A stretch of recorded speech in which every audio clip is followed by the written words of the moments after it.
Nkwaye ikaze kuri Kigali The Twilight Talks Entertainment.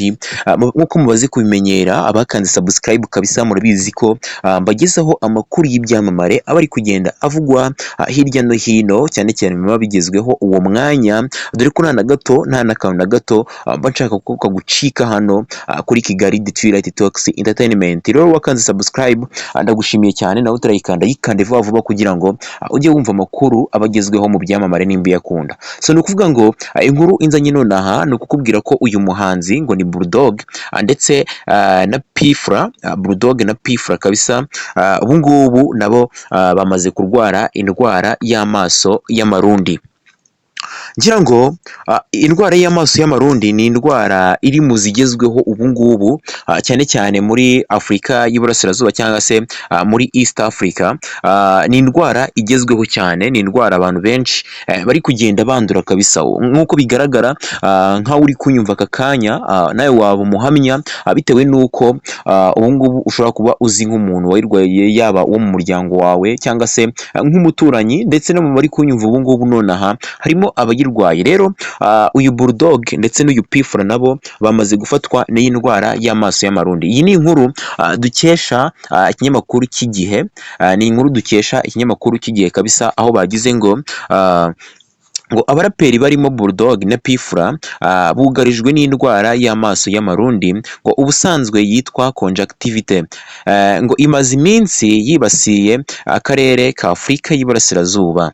Ngo mu gihe Pacson aherutse gukira ayo maso, ngo ayo maso y'amarundi, ngo amakuru Igihe ifite ndetse yanemejwe na ba nyir'ubwite nuko P-Fla na Bulldog nabo bamaze iminsi bafashwe n'amaso cyangwa se n'iyo ndwara y'amaso y'amarundi. Ngo amakuru ahari ahamya ko nta n'umwe, amakuru ahari ahamya nuko nta n'umwe muri aba baraperi wanduje undi, kuko buri wese yanduye ukwe. Ngo iyi ndwara ngo ikomeje kwibasira abatari bake, iterwa na virusi yitwa adenovirus. Ngo kugeza uyu munsi nta muti wayo uhari, gusa indwara ngo ni indwara ngo abasirikare b'umubiri babasha cyane, ngo ikaba ngo ikira nyuma y'ibyumweru bibiri cyangwa na mbere yabyo.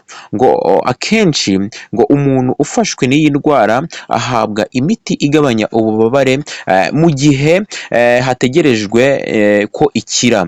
Ngo icyakora abahanga mu by'ubuzima bagira inama nyine umuntu urwaye ko mu gihe yumva ko ababara cyane yajya kwa muganga akareba niba nta ngorane yagize, akaba yafashwa. Ngo uburyo bwo kwirinda iyi ndwara ngo ni ugukaraba kenshi amazi n'isabune cyangwa imiti yica udukoko, ubundi uyirwaye akirinda gusuhuzanya akoresheje ikiganza. Ngayo nguko urabona ko ari indwara mbi cyane. Ngira ngo abantu bayirwaye bazi ukuntu ibabaza. Ni indwara iza ukabona n'amaso yatukuye cyane, ukabona mu maso habyimbye, nyine amaso yabyimbye. Abenshi nyine babyimbirwa niko haba habaye tu. Noneho ikindi nayivugaho ni indwara navuga ko itibasira abakire gusa cyangwa se abakene gusa, ni indwara yibasira abantu bose. Urabona ko n'uyu Bulldog ndetse na P-Fla abahanzi nyine urabona ko naho yahageze, urabona ko ni indwara nyine nabo yabibasiye tu. Navuga ko ari indwara yibasira abantu bose. Uyu Bulldog kabisa n'uyu P-Fla ni indwara yabashoboye, nk'uko aya makuru turi kuyakesha nyine n'ikinyamakuru cy'Igihe. Ngira ngo ikinyamakuru cy'Igihe murakizi, ni ikinyamakuru gikorera online, kikaba gitangaza amakuru afatika cyangwa se amakuru ya nyayo, ko aba bahanzi kabisa, uyu Bulldog ndetse n'uyu P-Fla nabo bafashwe n'iyi ndwara y'amaso y'amarundi. Sinzi impamvu nyine bayita iryo zina, ariko mba numva atari ryiza. Amaso y'amarundi mba numva nyine bitaryoshye, kuko abantu benshi niko bayizi tu, abantu benshi bazi ko nyine yitwa indwara y'amaso y'amarundi. So rero nta kindi rero cyari kinzanye kwari kukubwira ibijyanye n'iyi nkuru nyine, nimba ukunda P-Fla, nimba ukunda Bulldog, umenye nyine ko bari mu kaga tu, nabo bafashwe n'iyi ndwara. Ntago ari indwara nyine y'abantu cyangwa se y'abafana babo gusa, ahubwo nabo ubwabo urabona ko ari indwara yabatatse. So ikindi rero hano bari gutanga inama y'uko ukwiye gukaraba cyane mu maso, cyangwa se n'ahandi nyine no mu ntoki.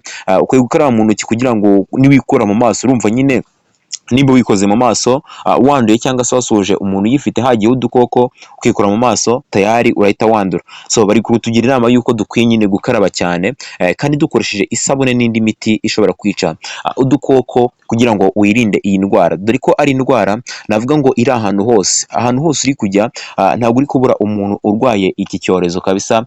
Mbona cyakajije umurego, ariko reka twizere ko vuba aha ngaha baza kubona umuti kabisa, bundi abanyarwanda tukongera tugatekana. Si abanyarwanda gusa n'ahandi hose nyine indwara y'amaso y'amarundi urabona ko yakajije umurego, abantu bose iri kugenda ibataka kabisa, yabagezemo.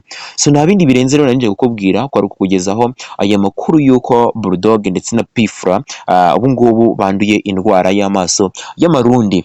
So nta bindi birenze rero, kanda subscribe nimba witeguye kumva n'andi makuru yose mu kanya kabisa, dore ko nta kintu na gito hano mba nshaka ko kigucika utacyumvise. Kanda subscribe kugira ngo dukomeze dukurikirane amakuru mashyashya abagezweho. Murakoze cyane. Yari Kigali The Twilight Talks Entertainment, amakuru y'abasitariyo nakagaruka.